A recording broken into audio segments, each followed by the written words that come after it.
예수님은 거룩하신 분이십니다. 누가복음이 예수님께서는 나실 때부터 거룩하신 분, 성령을 받아서 거룩해진 것이 아니라 태어나실 때부터 인생과 다르신 분이라고 말합니다. 그런데 누가복음 2장에 보면 예수님께서, 아기 예수님께서 정결예식을 하시는 장면으로 기록이 되어 있어요. 그래서 이게 좀 이상하다. 거룩하신 분이 왜 정결예식에 참여하시지? 라는 의문을 갖게 되는 거고요. 그 말씀에서 첫째 것은 거룩하다라고 말씀하시는데 첫째 것이 거룩하다라는 것이 과연 무슨 뜻일까? 누가복음 2장의 세 번째 시간 22절로 24절 말씀 함께 살펴보도록 하겠습니다. 예루살렘으로 올라가죠. 어디에서 예루살렘으로 가는 건가요? 베들레헴에서 예루살렘 간 거예요. 그 사이에 다시 나사렛으로 가지 않고 베들레헴에서 계속 몸조리하고 그렇게 있는 것입니다. 남의 집에서 계속 있는 거예요. 그러니까 여러분, 예수님을 위하여 그 방을 빌려주신 분은 굉장히 좋은 분이에요. 예수님이 마구간 생활을 하신 거 아니라고 말씀을 드렸어요. 하여튼 예루살렘으로 마리아와 요셉이 정결예식을 하기 위해서 아이를 데리고 2달도 안 된 아이를 데리고 그래도 베들레헴에서 예루살렘까지 거리가 상당히 돼요. 그걸 올라가는 장면이 나옵니다. 예물을 준비해가지고 가죠. 비둘기 2마리를 가지고 준비해서 올라갑니다. 22절에 모세의 법대로 정결예식의 날이 참에 아기를 데리고 예루살렘으로 올라갔다라고 그렇게 얘기합니다. 할례는 8일째 하죠. 30일 동안 부정해서 30일 동안 몸 관리하고 그 다음날 정결예식을 하기 위하여 제사장 앞으로 성전 앞으로 올라가는 장면이 본 구절의 말씀이에요. 2가지 이유로 성전에 올라갔습니다. 여기 보면 아이를 주께 드리기 위하여. 여러분, 그래서 하나님이 주신 생명을 우리는 내 아이다라고 생각하지 않고 하나님께서 우리 가정에, 나의 가정에 위탁하신 생명이다라고 그렇게 믿기 때문에 하나님께 드리는 것입니다. 그래서 주께 드리기 위하여 예루살렘에 올라가는 것이죠.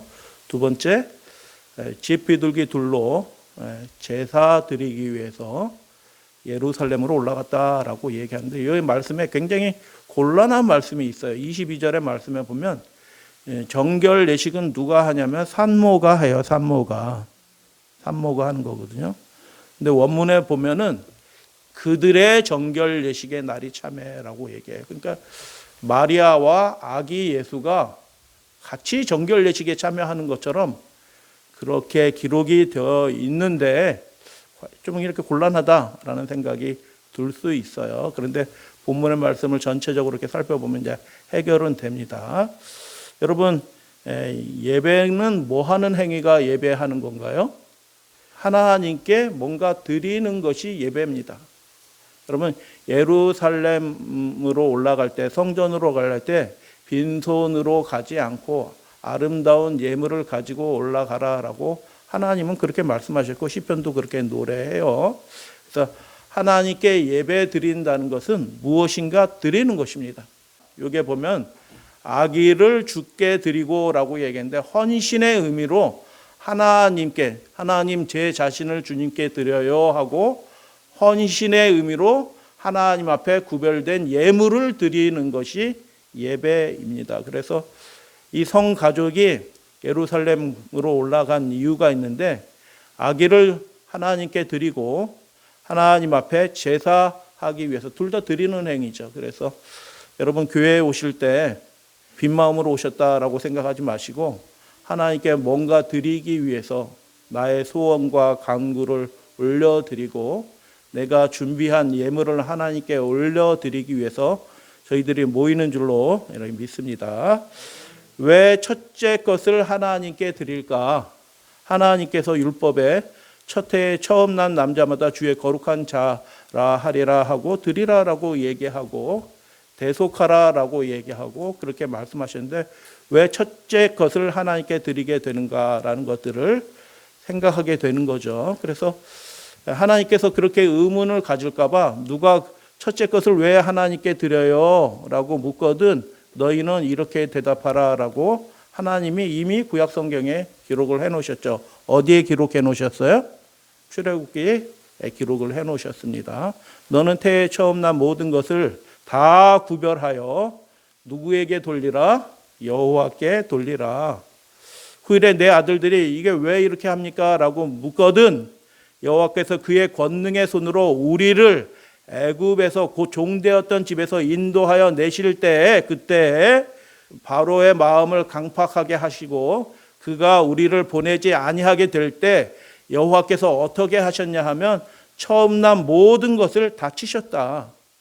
원래 그곳에 있었던 모든 죄 가운데 태어난 모든 것들이 다 죽어서 없어져서 그 대가 끊어져야 되는 그런 상황인데 하나님께서 은혜 베풀으셔서 그것을 넘어가게 해 주셨죠. 그것이 유월절이죠. 그래서 다 죽이셨으므로 처음 난 모든 수컷들은 내게 여호와께 제사를 드려서 내 아들 중에 모든 처음 난 자를 다 대속하리라라고 그렇게 말씀을 하십니다. 그래서 뭐 등등 짐승도 그렇게 대속하는 규례가 바로 앞절에 이제 설명이 되어 있죠. 레위기 27장의 말씀에 보면 이렇게 기록이 되어 있어요. 오직 가축 중에 처음 난 것은 여호와께 드릴 첫 것이라 소나 양은 여호와의 것이니 누구든지 그것으로 성별하여 드리지 못할 것이며 라고 그렇게 말씀합니다. 여러분 하나님 앞에 드리는 것이 예배 행위라고 말씀을 드렸어요. 예배. 하나님 앞에 드릴 어떤 예물을 구별해서 준비하여 오는 거죠. 그게 예배 행위예요. 그래서 처음 난 것은 초태생의 것을 하나님께 드리는데 그것은 첫 열매, 첫째 것으로 드리는 것이고 11조는 별거예요. 그래서 첫째 것을 11조로 드리는 게 아니고 그것으로 성별하여 드리지 못할 것이며 라는 말이 무슨 뜻이에요? 그것은 11조도 아니고 성물도 아니다. 첫 열매고 첫째 것일 뿐이고 그것은 별개의 것이다 라고 말씀해요. 그것으로 헌물로 성물로 생각하지 마라. 그것이 11조가 아니다 라는 그런 말씀이에요. 그래서 하나님 앞에 드리는 예물이 크게 세 가지예요. 첫째 것, 두 번째 11조, 세 번째 성물이에요. 그래서 그것들이 다 별개의 것입니다. 별개의 것. 그래서 이거 하나님께 드리니까 이건 다 11조예요 하고 다 11조로 퉁치는 것이 아니고 하나님이 많이 받아내려고 애쓰시는 분 아닌 줄로 저는 믿어요. 우리에게 복을 더 주시고 우리와 더 친밀해지시기 위하여 하나님께서 특별한 의미를 지닌 규례를 만든 거예요. 그래서 여러분 우리가 11조 드렸으면 다 드렸습니다라고 생각하시는 분 있을런지 혹시 모르지만 성물이 있고요. 첫 열매가 따로 있다. 그래서 그것으로 성별하여 드리지 못할 것이다 라고 그렇게 이야기합니다. 여러분 그래서 하나님과 훨씬 더 긴밀한 관계 속으로 들어가는 행위가 뭐냐면 제사 행위고 예배 행위인데 그게 뭐예요? 하나님께 드림으로 가까워지는 거예요. 너희의 재물이 있는 곳에 뭐도 있어요? 마음도 있어요. 그래서 하나님이 재물을 원하시지 않아요. 그 천천만만의 그 피와 그 고기를 하나님이 원하시지 않아요. 무엇을 원하시냐면 우리 자신이 하나님과 가까워지게 되기를 하나님이 원하시는 줄로 믿습니다. 그래서 첫째 것과 11조와 성물은 완전히 다른 것이다. 민수기 18장 16절 그 사람을 대속할 때는 한 달이 지난 후에 하라고 얘기해요. 그래서 8일, 한 달, 뭐 하루 해서 이렇게 하면은 8일이 포함되겠죠, 물론. 그런데 유대 규례하면 31일째 정결례를 하도록 그렇게 되어 있어요. 근데 뭐 성소의 세겔을 따라 은 5세겔로 대속하라. 한 세겔은 뭐 이렇게 해서 은 5세겔로 대속하라라고 그렇게 말씀하셔요. 다시 말씀을 드립니다. 뭐 40일째 뭐는데 제가 했는데 31일째요. 규례는 근데 뭐 이 정도 될 수도 있겠다라는 의미로 그렇게 말씀을 드려요. 모세의 법대로 그들이 정결예식의 날이 참에 아기를 데리고 예루살렘에 올라갔다라고 얘기했는데 두 가지 이유. 하나님께 드리기 위해서. 여러분 그래서 예수님은 거룩하신 분이기 때문에 정결예식이 필요하지 않아요. 그런데 왜 예수님을 데리고 그들이 정결 예식의 날에 마치 예수님을 정결 예식이 필요한 것처럼 이렇게 쓰여져 있지만 실제로는 이게 구분이 되는 거예요. 그 아기 예수님은 하나님 앞에, 주신 하나님 앞에 어떻게 해요? 돌려드리기 위해서, 이렇게 헌신의 의미를 드리기 위해서 간 것이고, 정결 예식을 위해서는 집 비둘기 둘로 제사하는 일을 마리아가 그 일들을 위해서 한 것이죠. 그래서 첫째 건 만물은 하나님께 거룩한 것이다. 구별된 것이다. 하나님께 드려야 될 것이다. 여러분, 성물이 자기 집에 계속 있으면 자기 집이 부자가 되는 게 아니에요. 그게 하나님과 관계를 점점점 멀어지게 해요. 그래서 하나님께 11조와 성물과 첫째 것을 구별해서 드리는 것들이 그게 자신이 하나님과 더 긴밀한 관계 속으로 들어가는 축복의 길로 가는 거예요. 그래서 하나님 앞에 드리는데 더 많이 드리기 위해서 기도하시고 더 많이 드리는 것을 기뻐하시는 저와 여러분들 되시기를 주님의 이름으로 축복하고 당부드립니다.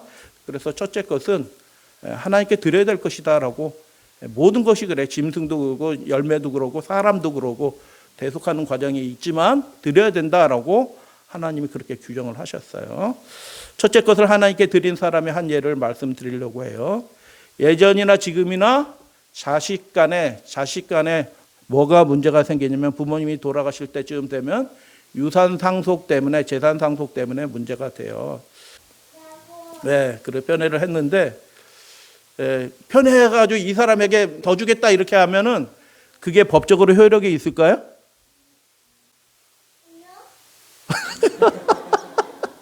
딩동댕 맞았어요. 아무리 아버지가 가장이고 그 아버지의 말이 법이에요. 사실상 가족에서는 법인데, 아버지가 아무리 특정한 아들을 사랑해서 그에게 이렇게 재산을 더 물려주고 싶어도 그것이 율법에 합당하지 않으면 그것이 무효다라고 기록이 되어 있더라고요. 미시나에, 탈무드에도. 그래서 야, 이분들은 너무 훌륭하다. 요즘 그리스도인들 성경도 모르고 하나님도 모르고 예배도 모르고 헌신과 하나님께 드려야 될 예물이 뭔지도 모르는 그리스도인과는 차원이 다른 삶을 사는구나 라는 생각들을 하게 됩니다. 그래서 지금도 유대인들에게 구원의 문이 저는 열려 있다라고 저는 생각을 들어요. 하여튼 예전에 지금이나 그 상속의 문제가 큰 문제가 돼요. 그런데 사사기 11장에 보면 아주 흥미로운 얘기가 있습니다. 길르앗 사람 입다는 큰 용사였으니 기생이 길르앗에게서 낳은 아들이었고, 입다라는 사람이 있는데 큰 용사인데 싸움 잘하는데 길르앗이라는 사람이 기생에게서 낳은 아들이다. 그런데 길르앗의 아내도 아들들을 낳게 되었다. 그래서 배다른 아이가 있는 거죠. 그 아내의 아들들이 자라매 입다를 어떻게 했대요? 쫓아냈다. 그에게 이르되 너는 다른 여인의 자식이니. 여러분, 아버지가 같은데 다른 여인의 자식이니라는 이런 소리를 하게 되면 입다의 마음이 어떨까요? 자라날 땐 같이 아빠 하면서 자라나는데 얘네들이 머리가 큰 다음에 상속할 때가 되니까 너는 다른 여인의 아들이니 우리 아버지 집에서 기업을 잊지 못하리라. 그리고 어떻게 해요? 쫓아낸 거죠. 이에 입다가 그의 형제들을 피하여 돕 땅에 거주하며 용사니까 잡류가 그에게 모여와서 그와 함께 출입하였더라라고 그렇게 얘기합니다. 여러분, 입다의 심정이 좀 상상은 되는데 우리가 그런 처지는 아니었기 때문에 이해가 안 돼요, 사실은. 근데 굉장히 쓰라린 마음을 가지고 자기 집을 떠났을 거다라는 생각이 들어요. 그런데 쫓아냈다라는 말이 왜 쫓아냈어요? 재산 문제 때문에.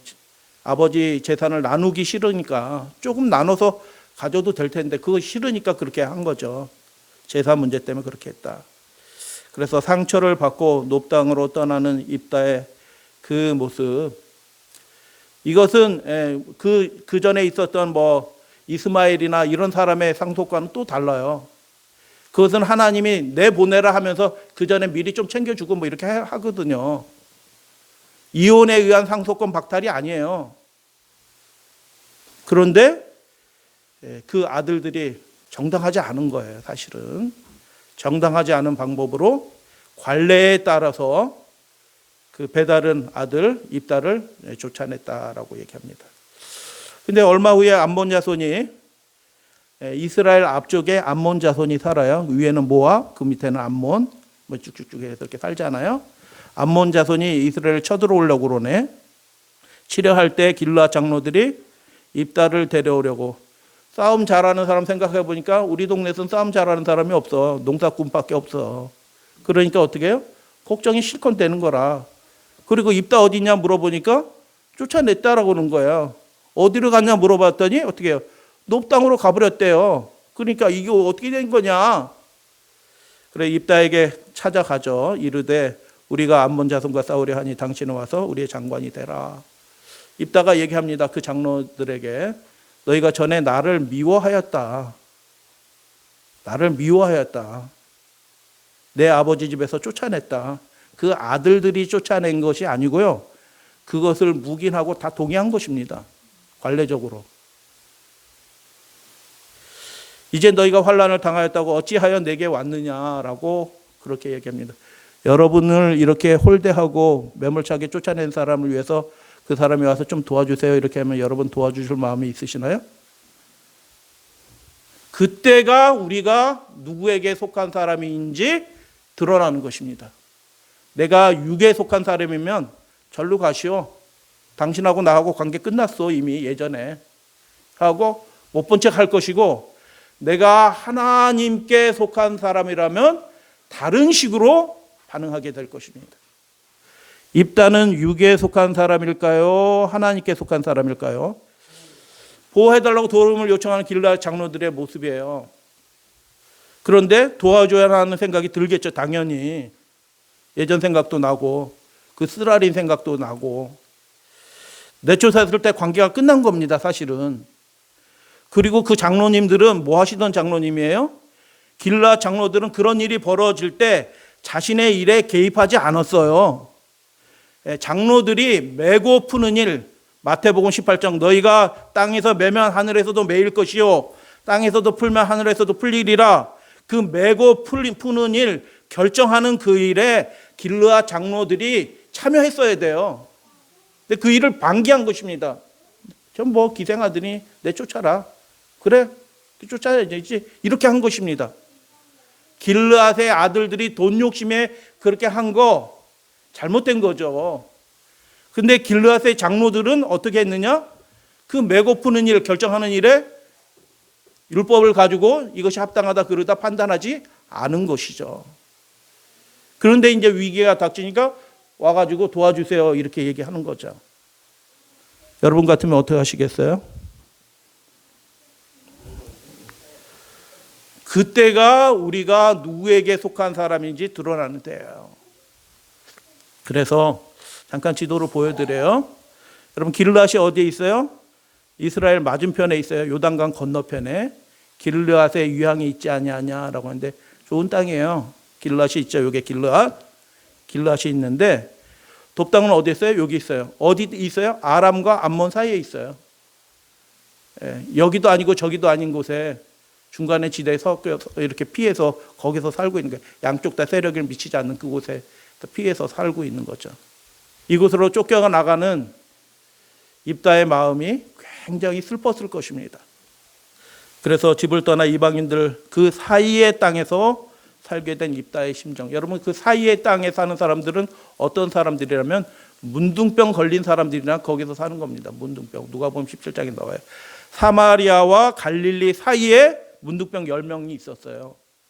여기도 속하지 못하고 저기도 속하지 못하던 그 사이의 땅에 살던 사람들이 그런 문둥병 걸린 사람들 같은 사람들이 그 사이의 땅에 살아요. 근데 입다는 어떤 사람이에요? 이스라엘 사람이에요. 아버지가 이스라엘 사람이니. 그런데 어떻게 해요? 기생에게 낳았다고 쫓아냈어요.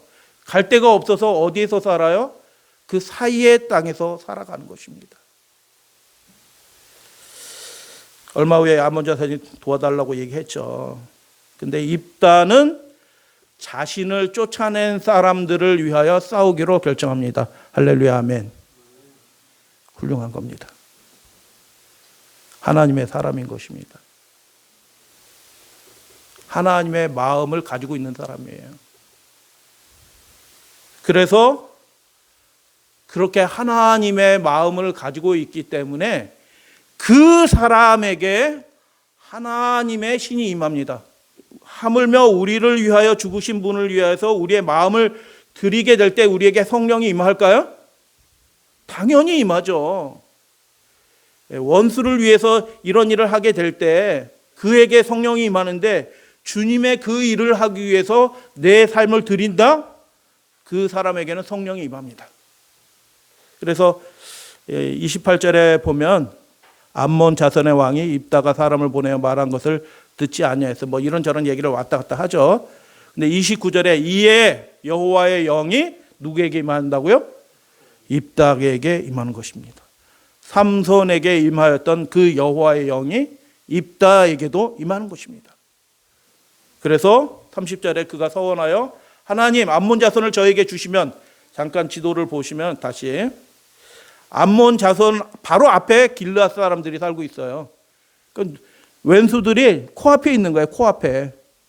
쳐들어온다는 소문이 나니까 예루살렘 사람은 별로 덜 걱정이에요. 그런데 길르앗 사람들은 어때요? 바로 문 앞에 왼수들이 있으니까 발등에 불이 떨어진 거죠. 그래서 사람들을 보내가지고 장로들이 가가지고 돕당에 가가지고 도와주세요 이렇게 얘기를 하는 장면이죠. 그래서 여기에 보면은 이기게 해주시면 내가 돌아와서 31절 내가 암몬 자손에게 평안히 돌아올 때 누구든지 내 집 앞에 나와서 나를 영접하는 그는 여호와께 돌릴 것이니 내가 그를 번제물로 드리겠나이다 하니라. 제가 청년 시절 때 교과가 사사기 교과가 있었는데 그때 그 인신제사 얘기로 이렇게 설명이 됐었어요. 이상하다. 그렇지 않을 것 같다. 그런데 허원했으니 그렇게 했을 거다. 뭐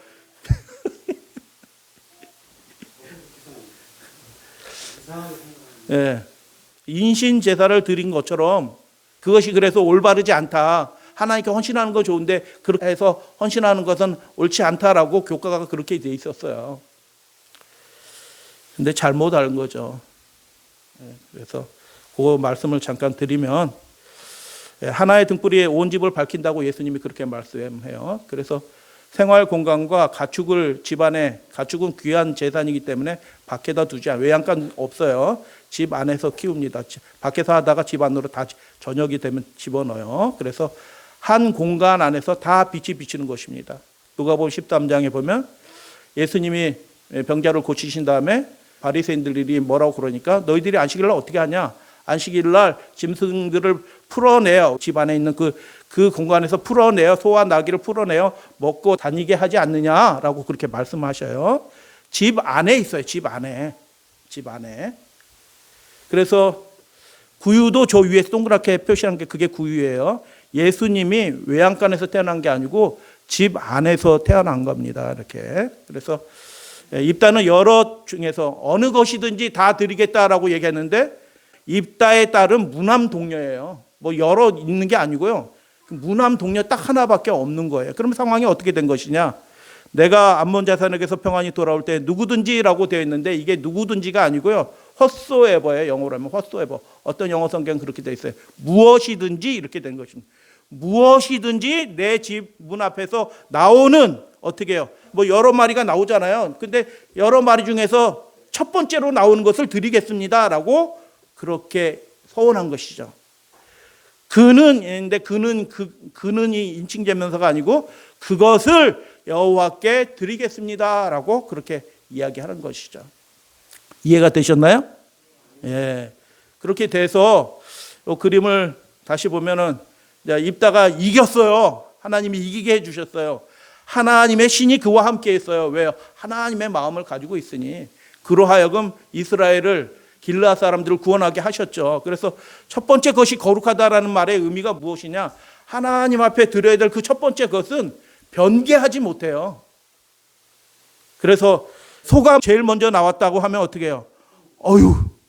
손은 안 돼. 너무 비싸. 예? 그렇게 해서 소 안 드리는 것이 아니고 같은 손이 새끼 소로 드리자. 이렇게 할 수 있어요, 없어요? 그렇게 하면 안 된다는 거죠. 염소가 동작이 빠르기 때문에 염소가 빨리 튀어나올 수도 있어요. 염소도 귀하니까 어떻게 해요? 새끼 염소 드리자. 양은 동작이 들떠가지고 늦게 나올 수 있어요. 다행이다. 근데 양이 먼저 나왔어요, 혹시? 그러면 새끼 양을 드리자. 이렇게 해서는 안 된다라는 것입니다. 보통 그래서 나가자 하고 내보내는 거야. 아침이 되면 자 나가자, 자 나가야지, 물 마시러 나가자 하고 다 내밀을 때 여러 마리가 나오는데 그 중에서 무엇이든지 첫 번째로 나오는 것을 그것이 뭐 굉장히 좋은 것이라도 제가 가리지 않고 하나님 앞에 첫 번째 건 무조건 드리겠습니다라고 그렇게 서원을 한 거예요. 그래서 소가 나오면 소를 드리겠고 새끼 양이 나오면 새끼 양 드리도록 하겠습니다. 첫 번째 것이라는 게 중요해요. 하나님께 거룩하게 성별하여 드리겠습니다. 우리를 이기게 하신 분은 하나님이시니 그렇게 구별하여 드리는 것이죠. 그런데 입다가 오는데 이상하게 보통 일반적으로 하는 게 아니고 짐승이 먼저 이렇게 나와야 되는데 누가 먼저 나와요? 입다의 딸이 지가 먼저 쑥 나오네요. 그리고 어떻게 해요? 염소가 쑥 그 다음에 나오고 다른 것들이 이렇게 나온 거가 된 거예요. 그러니까 어떻게 해요? 입다가 옷을 찢으면서 탄식하면서 그렇게 하게 되죠. 하나님께 드리겠노라고 하니까. 그래서 아빠가 왜 이러나 깜짝 놀랐죠. 입다의 딸이. 근데 여러분, 그래서 외동딸을 그래서 인신제사로 드린 게 아니고 하나님의 전에 속해서 그냥 이름 없는 일꾼처럼 그렇게 보내도록 하나님의 전에 드린 것입니다. 그래서 자기가 서원한 대로 딸에게 행하니 딸이 결혼도 못하고 젊은 아이인데 평생을 그냥 늙어 죽을 때까지 성전에서 봉사하는 사람으로 그렇게 살게 되어서 뭐 등등 그렇게 됐다라는 얘기죠. 이 이야기를 통해서 우리가 무엇을 깨닫게 되냐면 첫째 것은 하나님께 거룩한 것이다라고 한 그 말씀의 의미예요. 여러분 그것이 무엇을 의미하냐 하면 11조와 성물을 드리는 것 외에도 첫째 것을 구별해서 드리는 그 행위가 무엇을 의미하냐면 하나님께 드리고 바쳐야 될 것을 될 수 있는 대로 적게 드리기 위해서 궁리하지 말라.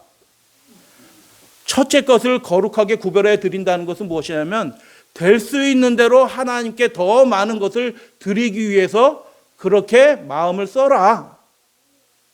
그렇게 하시게 되길 바랍니다. 입다가 그렇게 한 것입니다. 여러분 소가 중요해요? 딸이 중요해요? 소 10마리 있어도 딸 하나하고 바꾸지 못해요. 내가 짐승들 드리겠다고 한 거지 딸 드리겠다고 한 건 아니야 하고 이렇게 할 수도 있어요. 그러나 하나님께 드리는 거니 어떻게 해요? 네가 하나님의 전에 들어가라. 그래서 딸을 드린 것입니다. 그래서 첫째 것을 하나님께 드린다는 것이 무엇을 의미하냐? 우리가 하나님께 드리는 것을 될 수 있는 대로 아까워해서 자꾸 줄이는 방향으로 가는 사람들은 믿음에 손해보시는 분들이에요. 기회가 있으면 가능한 한 더 드리기 위해서, 그래서 여러분 그렇게 하기 위해서는 어떻게 해요? 절약하면서 준비하면서 살아가야 돼요. 더 드릴 기회가 생겨요, 안 생겨요? 생기죠. 반드시 생기죠. 그래서 준비하면서 그렇게 드리게 될 기회가 생길 때 주저하지 말고 하나님 앞에 더 좋은 것으로, 더 많은 것으로 하나님 앞에 드리기로 그렇게 서원하시고 그렇게 하시게 되기를 바랍니다. 그래서 첫째 것이 거룩하다라는 것의 의미는 그런 거예요.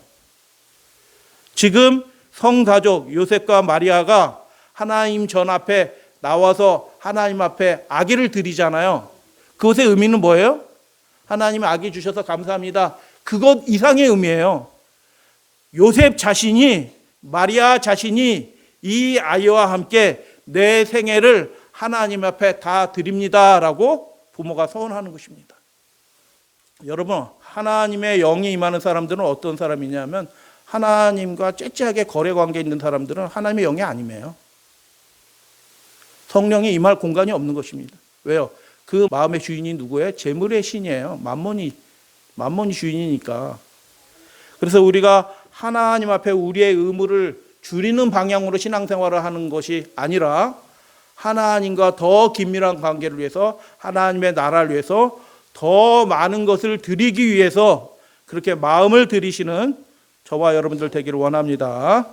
그래서 첫째 것을 하나님께 드린다는 것은 죄인을 위하여 하나님이 하늘 아들이신 분을 대신 죽게 하신 것에 대한 감사와 헌신의 표현 것입니다. 여러분, 첫째 것을 우리가 드리는데 우리가 하나님께 드리는 거예요? 이렇게 해서 드리는 거예요?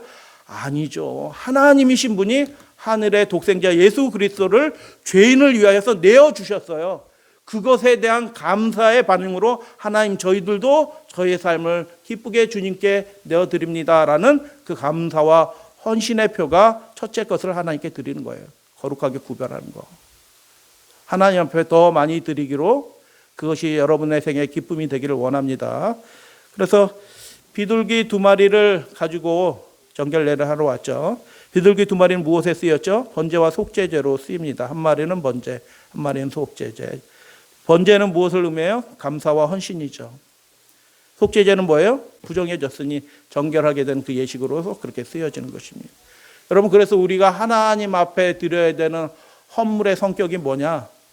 하나님께서 우리 인생을 위해서 내어주신 하나님이 그 희생을 생각하면서 감사와 헌신을 하게 되는 것이죠. 그리고 우리를 정결케 하시는 하나님의 그 은혜의 능력을 믿고 우리가 우리 자신을 하나님 앞에 드리게 되는 것이죠. 그래서 비둘기 2마리는 제일 가난한 사람들이 드리던 예물이었다. 근데 지금 40일 정도 저는 될 거라고 생각이 드는데 한 30일이 지났어요, 이미.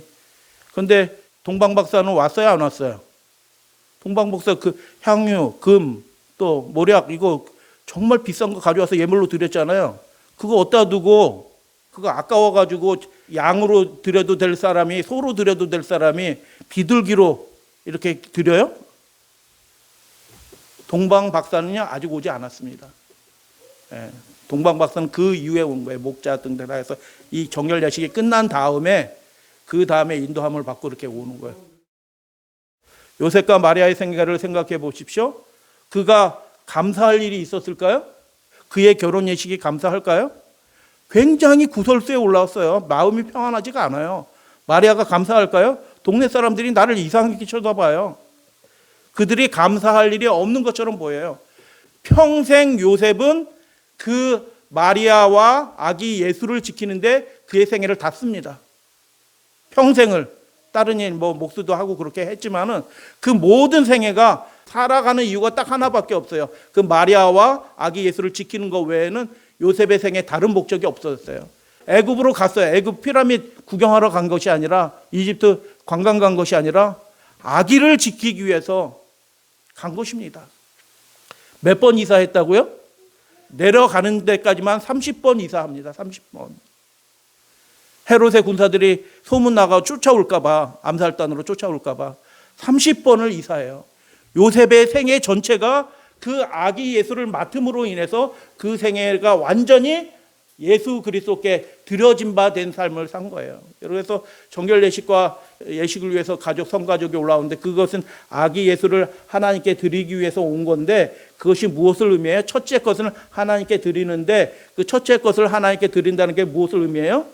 자기의 온 생애를 하나님 앞에 드립니다라는 서원의 예식이에요. 부모의 예식이기도 한 것입니다. 그래서 요셉과 마리아의 생애에 감사한 일이 있을까요? 그러니까 육신적인 감사가 아니고 하나님께 쓰임받는 거룩한 감사입니다. 육신의 인생은 이해할 수 없는 그 거룩한 감사가 그들에게 있었던 것이죠. 여러분, 신앙인들에게 기쁨이 뭘까요? 이렇게 거룩한 감사로 충만한 사람이 되는 것입니다. 여러분, 비둘기 2마리밖에 드릴 수밖에 없는 형편인데, 하나님은 드려진 예물의 크기를 보지 아니하시고 무엇을 보셔요? 하나님께 쓰임받기 위하여 폭풍과 혼란과 열과 압력에도 견딜 수 있는 마음을, 그렇게 마음을 드리는 것을, 중심을 드리는 것을 하나님께서 받으시는 것입니다. 그 비둘기 2마리를 받으시는 것이 아니라 비둘기 2마리와 함께 그 부모가 처절매로 하나님이 주신 이 아들을 드리면서 자신의 생애도 함께 드리는데, 어떻게 드리는 것이에요? 어떤 어려움이 있더라도 주님의 나라를 위해서, 주님을 위해서 우리 가족이 헌신하겠습니다라는 마음으로 그 성가족이 요셉과 마리아가 아들을 드린 것입니다. 할렐루야, 아멘. 아기를 주께 드렸습니다. 비둘기 한 쌍을 주께 드렸습니다. 그래서 주께 드리는 것처럼, 예물을 주께 드리는 것처럼 요셉과 마리아는 자신도 하나님께 자신을 드렸다라는 것을 보게 됩니다. 그러면 여러분의 삶의 첫 열매는 무엇입니까? 여러분 어떤 삶을 살아가는 것이 하나님 앞에 우리의 삶의 첫 열매를 드리는 것으로 살아간다라고 본문의 말씀을 말합니까? 죄인의 구원을 위하여 하나님의 아들이 드려주신 것입니다. 하늘이 반복할 수 없는 위대한 희생을 한 것을 우리가 믿는 것입니다. 할렐루야, 아멘. 하나님이신 분이 우리를 위해서 아들을 희생한 것을 믿어요, 우리는. 그렇기 때문에 그것에 대한, 그 은혜에 대한 반응이 뭐냐면 우리의 자그마한 헌신인 것입니다. 어떤 헌신이에요? 어제보다 오늘이 더 나은 헌신으로 하나님 앞에 드리는 것이고, 우리의 평생의 소원을 가지고 요셉처럼 하나님 앞에 헌신의 생애를 사는 것이 우리가 하나님 앞에 첫 열매를 드린 것으로 나타나는 것이죠. 오늘날 감사와 헌신의 표, 그러면 점결의 표는 오늘날 무엇이 될 것인가? 우리가 비둘기, 교회 올 때 비둘기 가지고 오시는 분은 없잖아요. 양 데리고 오시는 분은 없잖아요. 그럼 하나님 앞에 무엇이 감사와 헌신의 표가 될 것이고 정결의 표가 될 것인가? 여러 가지 것이 될 수가 있어요. 근데 이 첫째 것을 드리는 예식이 언제 정해졌다고요?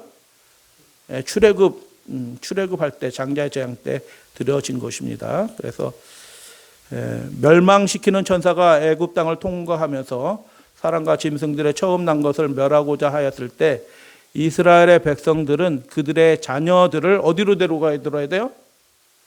집 안으로 데리고 들어와야 되는 것입니다. 그 피가 묻은 그 문 안으로 자녀들을 데려 들어와야 되는 것이죠. 그들과 함께 있어야 되는 거죠. 또한 물성줄엔 피를 바르라는 지시를 받았다. 아무도 집 밖에 나가서는 안 되었다. 왜냐하면 애굽 사람들과 같이 섞여 있는 것이 발견되면 모든 사람들, 그 사람이 어떤 사람이든지 그들과 더불어 죽임을 당하게 될 것이다. 누구와 함께 있어야 되는지, 어디에 함께 있어야 되는지 명확하게 선택해야 된다라고 그렇게 말씀하는 거죠. 그래서 함께 있었고 또 함께 있는 사람들이 있는데 구분이 된다라는 것이죠. 그때 운명이 결정되는 그때 누구와 함께 어디에 있는지가 따라서 운명이 달라졌다라는 것이죠. 우리는 여기서 교훈을 취해야만 한다. 다시 멸망시키는 천사가 이 땅을 휩쓸고 지날 것이다. 7 재앙이에요. 이때 하나님의 백성들에게도 하나의 표적이 또 다시 한번 주어질 것이다. 문설주에 피를 바른 것처럼 그 믿음의 가정에게 하나의 표적이 주어질 것이다. 그것이 무엇이냐? 그것은 곧 그의 거룩한 안식일을 지키는 것이다. 우리는 우리 자신의 의지와 판단을 따라가면서 하나님께서 우리와 더불어 우리의 형편을 이해하실 거야 라고 스스로 자신을 위로하지 말 것이다. 그래서 여러분, 누가 뭐라고 했더라라고 그게 중요한 게 아니고 첫째 열매가 무엇을 의미해요? 첫째 것이 무엇을 의미해요? 내 삶의 최선의 것으로 전부를 드리는 거예요. 사실은 더 나은 헌신으로 하나님께 드린다는 표가 첫째 것은 거룩하니라는 그 말씀의 의미예요. 줄이는 방향으로, 덜 드리는 방향으로, 덜한 것으로 하나님께 드리는 것이 아니라, 예전엔 그렇게 알았더라도 이제는 올바로 알면 어떻게 더 온전한 거, 다른 사람하고 오프를 바꿔요. 바꿔서 그 사람 근무하라고 하고 자기는 교회로 와야지. 그래서 요셉과 마리아는 아기 예수를 드리면서 아기 예수만 하나님께 드린 것이 아니라, 비둘기 2마리만 드린 것이 아니라 요셉과 마리아는 자신의 생애 전부를 그때 하나님께 드린 것입니다. 그의 첫째 것은 거룩하니 라는 것의 의미죠. 입다는 의무를 줄이는 방향으로 헌신하지 않았습니다. 외동딸이지만 하나님께 그냥 드린 것입니다. 그래서 그 앞부분에 이렇게 되어 있어요. 하나님께서는 우리를 위한 하나의 시금석을 가지고 계시다. 우리가 그 표준에 도달한다면 우리는 그분의 유니크, 대체할 수 없는 소금과 빛과 같은 그러한 백성이 될 것이다. 안식일은 우리와 세상 사이에 구별하는 선을 그어주는데 이는 희미하게 긋는 것이 아니고 명확하고 똑똑한 색깔로 그어지게 될 것이다. 이 진리의 빛을 받은 사람들에게는 안식일이 하나의 시금석이다. 받은 사람들에게 이것은 인간의 요구가 아니고 하나님의 시금석이다. 말씀 마칩니다.